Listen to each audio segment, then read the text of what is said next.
jamais vraiment cherché à comprendre, si tu veux, parce que moi j'ai traversé les époques. La rupture qu'il pouvait y avoir, si tu veux, entre les gens qui étaient dans l'entourage de tes parents et Clélier, si tu veux, cette génération-là. Il n'y a pas vraiment d'ailleurs, il n'en parle pas en termes négatifs, mais on sent qu'il n'y avait pas non plus une osmose particulière, quoi. Ouais. Je crois qu'il il doit y avoir le problème peut-être de la paternité du musée, du projet, si tu veux, à mon avis, ça a pu jouer. Je ne sais pas. Ouais. Enfin, de toute façon, ce n'est pas vraiment le but de la manœuvre en ce qui me concerne, parce que il ne s'agit pas de faire un document polémique, hein, comme je suis d'ailleurs tapé. Pas du tout. C'est pas l'esprit. C'est pas ce qui m'intéresse vraiment. Ton père occupait tellement le terrain, si tu veux, que ces gens-là devaient manquer d'air, quelque part, dans leur notoriété locale, quoi. Parce que bon, il était sur tous les fronts, quoi. Je veux dire, le musée, c'est lui. Il n'y a pas je le dis, je le redis, quoi. La vision, l'aménagement du village, c'est lui, quoi. Bon, je veux dire. Donc, je pense que, c'est-à-dire quand tu es trop important, à un moment donné, tu déranges, quoi.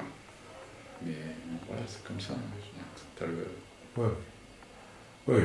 Mais voilà, c'est la seule explication rationnelle que j'ai, parce que ça ne peut pas être de toute façon par rapport à des compétences de préhistoire ou quoi que ce soit, puisque là, personne ne met en doute les travaux faits par tes parents. Tout ce qu'il a généré comme connaissance et comme idée de, si tu veux, le musée, c'est le vecteur qui va pouvoir permettre de mettre en œuvre ce qu'il sait qu'il y a comme existence de collection, etc., enfin ce qu'on voit aujourd'hui, et peut-être le moyen de faire accélérer ce projet-là qui, effectivement, justement, comme il l'avait vu à l'époque, doit être aux ESI, l'oblige à passer par la case mairie, mais qui là, effectivement, lui génère des effets secondaires sur d'autres charges de travail et d'autres modes de fonctionnement qui le privent de sa fonction première de chercheur. Mais il est dans une logique, si tu veux, de construction dans sa carrière. Il a vu les choses sur le terrain, il a fait la preuve que bon, c'était un scientifique éminent. Et derrière, si tu veux, il a une vision d'amener au public un certain nombre de choses via le musée. Donc, et là, il est obligé de changer de costume et de passer à un costume de bâtisseur, constructeur, homme politique. Et effectivement, là, c'est plus les mêmes appuis, c'est plus le même réseau de relations, c'est plus la même manière de fonctionner. Il faut forcer des portes, il faut... Et bon, c'est sûr, c'est une autre... Moi, je l'analyse comme ça. Mais ça rejoint ce que tu dis. Parce que tu vois, le départ à Gonac s'est passé un petit peu avec difficulté, avec un peu de déception générale, etc., etc. Et je pense que c'est un peu lié à ça, c'est-à-dire qu'il n'a pas pu aller jusqu'au bout au niveau de la recherche, puis il n'a pas pu forcément exactement aller jusqu'au bout non plus au niveau de... Donc c'est ça peut-être qui a été douloureux. Bon, il y a ça, et puis je pense qu'il y a un petit cloisonnement politique aussi, parce que si tu veux, au moment de mémoire, au moment où de lui-même, de toute façon, il abandonne la mairie, à ce moment-là, il y a une poussée latérale socialiste sur le secteur. Donc, je veux dire, ce qui fait que là où il aurait pu y avoir une transition sympa, en disant, bon voilà, pour tout ce que Jean Guichard a fait pour les ESI, etc., en plus, il n'est pas battu, il s'en va sans se représenter. Je veux dire, cette osmose s'est pas faite parce qu'il y avait des clivages politiques aussi à ce moment-là, quoi. Droite-gauche, quoi. Dans une période où on était encore très marqué droite-gauche. Voilà. On l'est toujours. Ça n'a pas changé. Mais je veux dire, je pense que ça aussi, ça n'a pas aidé les gens à être objectifs, quoi. Alors qu'avec du recul, beaucoup de gens disent, mais quand même, ça, ce qui a été fait là ou ce qui a été fait là, c'est quand même Guichard, j'entends toujours ça, qu'il a voulu, quoi, qu'il a décidé. Donc, si tu veux, mais à cette époque-là, et lui, il a forcément mal vécu, parce qu'en plus, il avait des problèmes de santé à ce moment-là. Il s'est retrouvé un petit peu à quitter comme ça quelque chose où il était omniprésent d'un seul coup. Déjà, arrêter une carrière politique, c'est pas facile. Hein. Je vois des élus aujourd'hui, des maires qui qui sont en place depuis un certain nombre d'années. J'en connais encore aux dernières élections là, que je côtoie, ils ont du mal à faire le break parce que passer d'une situation où on est acteur, décideur, où on voit beaucoup de monde, où on travaille sur des projets importants, où on n'est plus grand chose, je veux dire, au niveau société, quoi. C'est-à-dire on redevient un mortel commun. C'est pas facile à vivre, hein. Donc encore moins pour lui, avec le parcours qu'il avait, quoi. Donc voilà, c'est l'addition de tout ça, et c'est sûr que ça n'a pas dû contribuer non plus à pérenniser sa fin de vie, hein, c'est sûr.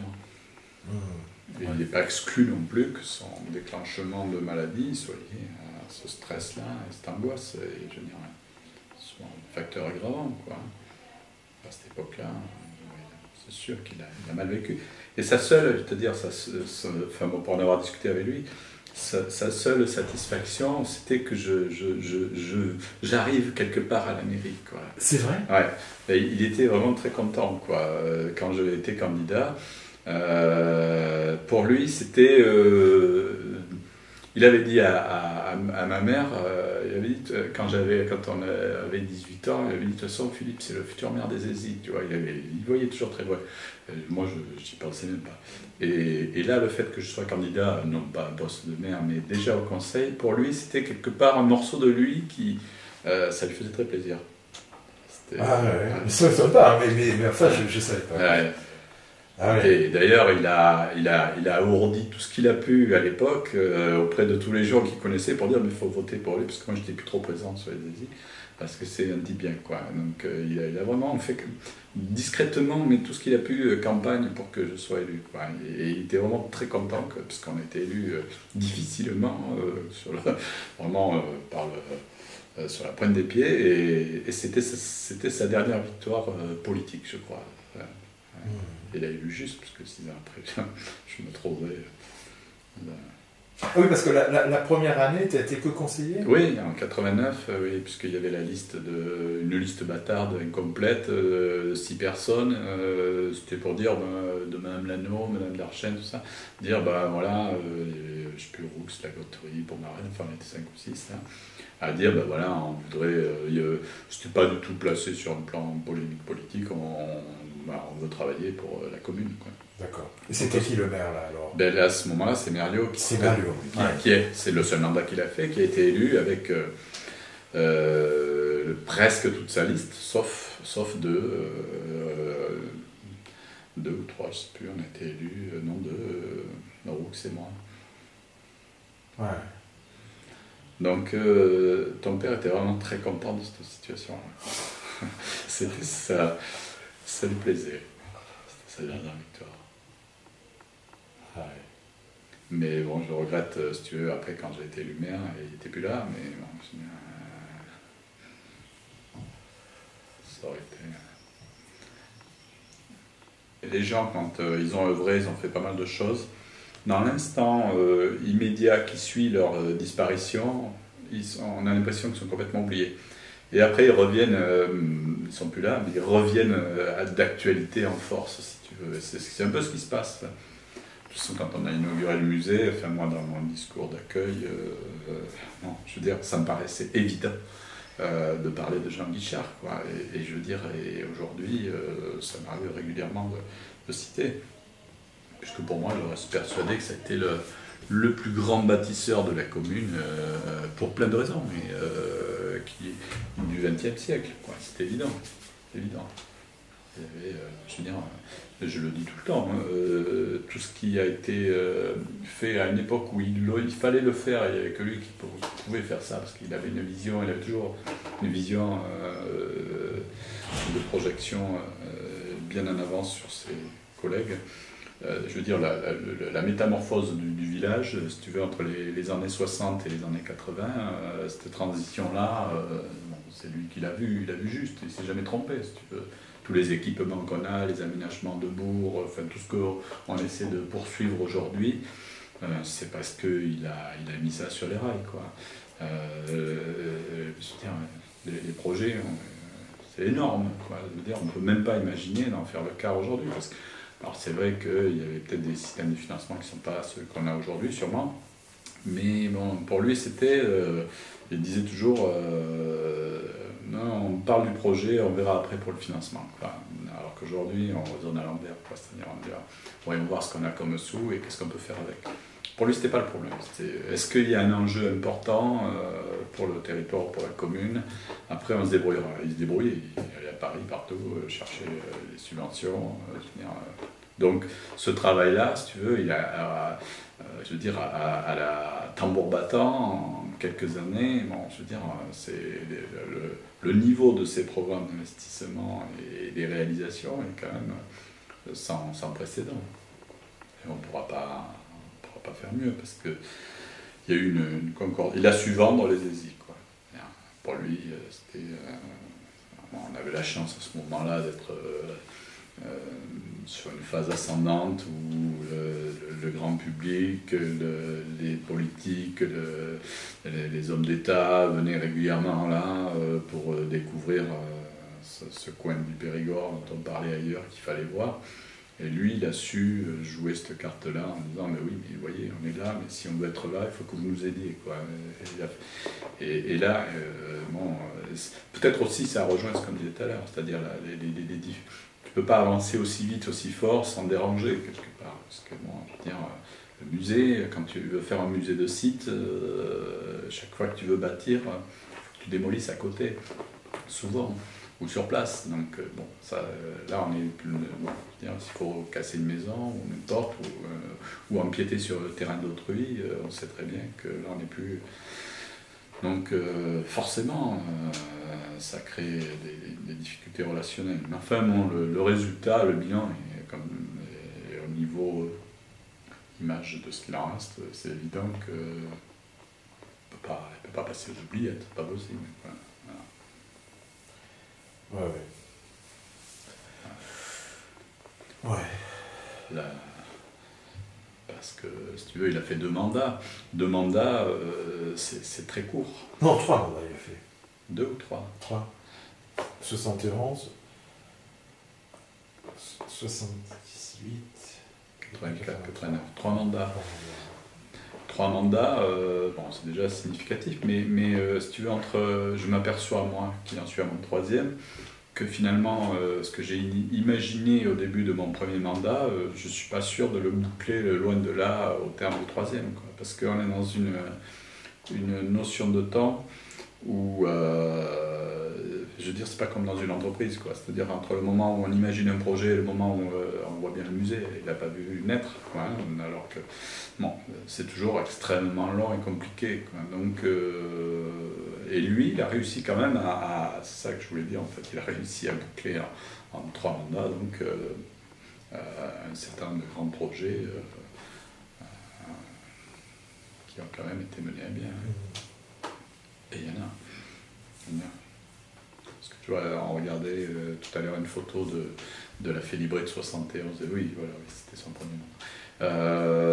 Devant l'ancienne mairie, moi je veux dire, avoir la vision d'amener la mairie ici, où on est aujourd'hui, c'est-à-dire, ça a complètement changé la vie du village, quoi, complètement. Ah bon? Oui, parce que si tu veux, de là on découlait les parkings, les espaces publics autour, je veux dire, on a déporté la vie locale vers le bord de sa rivière, car on s'est réapproprié la rivière, qui était coupée de... Il y avait les rochers, la traverse et la rivière, quoi. Et là, le domaine scolaire, ça prend une autre dimension. Donc ça, c'était déjà... Pour moi, c'est la révolution fondamentale du village, hein, intramuros, quoi. Ça c'est sûr, parce que tous les aménagements qu'on peut imaginer autour sont nés de l'idée de déplacer la mairie qui était au milieu du trafic, difficilement accessible et exigu, l'amener là, où elle est aujourd'hui. Et ça, il l'a connu, la mairie ici, je ne me rends pas compte. C'est à la mairie en tant que mairie. Ouais, en tant que mairie, pas forcément. Il a dû y être 1 an ou 2, puisqu'elle a été achetée sous son impulsion en 88 par an. Donc oui, il était encore maire. Oui, il a dû l'inaugurer. Hein. Ouais. Oui. Voilà. Tout à fait. Donc ça, c'était... mais même tous les... Je veux dire, à l'époque, la halle paysanne. Bon, je veux dire, la halle paysanne, moi j'étais acteur, j'étais étudiant à l'époque. Il m'avait dit sa vision quoi qu'il avait, je veux dire, c'était révolutionnaire, parce que c'était faire un marché couvert pour les producteurs locaux. C'était ça à la base, conservatoire des arts et de la tradition culinaire, quoi. Et ça, je veux dire, à l'époque, on était encore dans la période où les gens faisaient leurs produits, conserves, etc., allaient les vendre sur les marchés. Et lui, il leur disait, mais ça ne durera pas avec les normes, on arrive dans l'Europe, et vous ne pourrez pas continuer. Donc, si vous voulez continuer à exister en tant que paysan producteur, il faut que nous, collectivités, nous créions une structure avec les normes, laboratoires, etc., pour que vous puissiez continuer à travailler vos produits dans des normes sanitaires et de labels, et continuer à les vendre sur les marchés ou sous la halle. Et à l'époque, bon, moi j'étais chargé de faire le lien avec les structures agricoles, DDA, etc., et les groupements de producteurs, et très peu ont compris son message. Donc, et ils l'ont regretté 10 ans après, parce qu'ils n'avaient pas su... donc il n'a pas été complètement jusqu'au bout de ce projet-là, parce qu'il voulait faire quelque chose, si tu veux, au niveau alimentaire et abattoir et transformation, complètement en normes, en disant ce que nous on va faire au niveau collectif, vous ne pouvez pas le faire chez vous pour 50 canards que vous élevez, quoi. Mais par contre vous pourrez venir là. Si vous êtes, ce qu'il nous faut, c'est la garantie que vous utilisiez ces infrastructures. Donc ça c'était quand même très avant-gardiste comme vision, ouais, je veux dire. Et donc, c'est l'exemple même, si tu veux, où bon, les gens disaient oh, tant que ça fonctionne comme ça chez nous, on verra le moment venu. Et le moment venu, ils n'ont pas pu voir, parce qu'il n'y avait plus en face l'interlocuteur qui était disposé à mettre en œuvre, où on n'avait plus les moyens financiers, les subventions, pour mettre en œuvre ce qu'il avait proposé, alors qu'au moment où il le proposait, c'était jouable. Donc ça, c'est, bon, je veux dire, le CPIE, on l'évoquait, à l'époque, les CPIE, il n'y en avait pas partout, quoi, hein. Je veux dire, imaginez un centre d'initiation à l'environnement sur Sireuil, au cœur de la vallée des Beudes, etc. Ça avait complètement une vocation d'avant-première dans le département. Donc, je veux dire, c'est cette vision-là, faire une piscine olympique, qui était la première du canton, parce que même Saint-Cyprien, qui était chef-lieu du canton, n'avait pas de piscine, n'en a toujours pas. Les enfants du collège venaient apprendre à nager aux Zézis, donc on a renversé les rôles. C'était quand même assez drôle, je veux dire, et elle a eu sa raison d'être pendant plus de 20 ans. Bon, après, effectivement, les gens ont fait leur piscine, les campings, les gîtes ou les hôtels, mais à l'époque, elle faisait 20 000 entrées par an. Je me souviens d'une anecdote, mais ça illustre sa volonté d'avancer, puisqu'il y avait Giscard d'Estaing qui était venu à l'hôtel Cro-Magnon. J'étais déjà dans les méandres de la mairie, parce que j'avais, par rapport à la halle ou n'importe, je travaillais déjà avec lui sur des dossiers. Et il m'avait raconté comment c'était passé, parce qu'en fait, lui, bon, bien sûr, il était reçu, c'était pas une visite officielle, il était reçu en visite privée au dessert ou au repas, je sais plus trop, à l'hôtel. Et donc, lui, son seul objectif, c'était de vendre à Giscard ou à son chef de cabinet les Zézis et dire vous êtes bien gentil, vous voyez, il y a plein de choses ici, mais moi, après, si j'ai besoin de sous, je fais comment? Et il avait réussi, il était revenu triomphant à récupérer la carte de visite avec le numéro, la ligne directe du chef de cabinet de Giscard, en disant mais maintenant, quand j'irai à Paris pour solliciter des subventions, je sais où j'appelle. Et ça s'est passé comme ça pendant plusieurs années, c'est-à-dire que quand il avait un dossier qui lui paraissait important pour le territoire, pendant 2, 3, 4 ans, je ne me rappelle plus l'échelle du temps, mais il était en relation directe avec l'Élysée, je puis dire, et on avait alors ça mettait sur le derrière tout le monde, il y avait des subventions qui ne correspondaient pas aux critères lambda des subventions, c'est-à-dire des trucs, pas les fonds secrets, mais toujours des trucs hors ligne standard, quoi. Et donc il est arrivé à financer, parce que ça c'est quand même ça, parce que quand je dis il a beaucoup bâti, c'est que en fait, avec du recul, tous ces programmes-là ont été quasiment subventionnés à 80 ou 90, voire 100%. Ça c'était très fort. Donc chaque fois qu'il pouvait, qu'il recevait quelqu'un, c'était venir, il vendait les Zézis et ses projets. Et je pense que quand il... Alors peut-être sa frustration aussi quand il a arrêté, c'est que vu son mode de fonctionnement, il devait encore avoir sûrement beaucoup d'autres projets. C'est-à-dire que, sûrement, il a fait beaucoup de choses, mais je pense qu'il devait en avoir encore...